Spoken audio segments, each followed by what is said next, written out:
کوئی بزرگ تھے، ان کے پاس ایک دفعہ ایک طالب علم آیا جو دینی علوم سیکھتا رہا۔ کچھ عرصہ پڑھنے کے بعد جب وہ اپنے وطن واپس جانے لگا تو وہ بزرگ اس سے کہنے لگے، میاں ایک بات بتاتے جاؤ۔ وہ کہنے لگا، دریافت کیجیے، میں بتانے کے لیے تیار ہوں۔ وہ کہنے لگے، اچھا یہ تو بتاؤ، کیا تمہارے ہاں شیطان بھی ہوتا ہے؟ وہ کہنے لگا، حضور شیطان کہاں نہیں ہوتا، شیطان تو ہر جگہ ہوتا ہے۔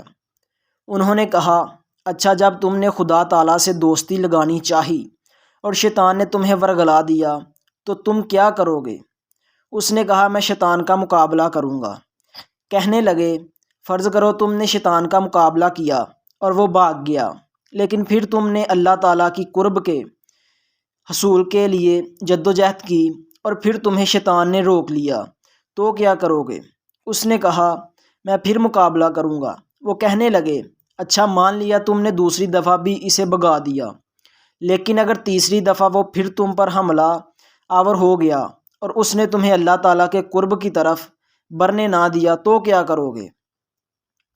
وہ کچھ حیران سا ہو گیا مگر کہنے لگا، میرے پاس سوائے اس کے کیا علاج ہے کہ میں پھر اس کا مقابلہ کروں؟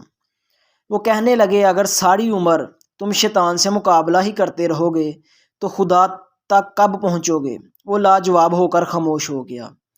اس پر اس بزرگ نے کہا، اچھا یہ تو بتاؤ، اگر تم اپنے کسی دوست سے ملنے جاؤ اور اس نے ایک کتا بطور پہرے دار رکھا ہوا ہو اور جب تم اس کے دروازے پر پہنچنے لگو تو وہ تمہاری ایڑی پکڑ لے تو تم کیا کرو گے؟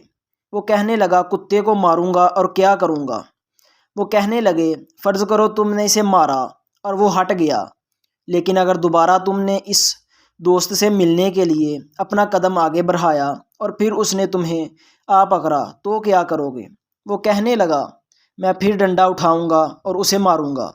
انہوں نے کہا، اچھا تیسری بار پھر تم پر حملہ آور ہو گیا تو کیا کرو گے؟ وہ کہنے لگا، اگر وہ کسی طرح باز نہ آیا تو وہ اپنے میں دوست کو آواز دوں گا کہ ذرا باہر نکلنا، یہ تمہارا کتا مجھے آگے بڑھنے نہیں دیتا، اسے سنبھال لو۔ وہ کہنے لگے، بس یہی گڑ شیطان کے مقابلے میں بھی اختیار کرنا، اور جب تم اس کی تدابیر سے بچ نہ سکو تو خدا سے یہی کہنا کہ وہ شیطان کو روکے اور تمہیں اپنے قرب میں بڑھنے دے۔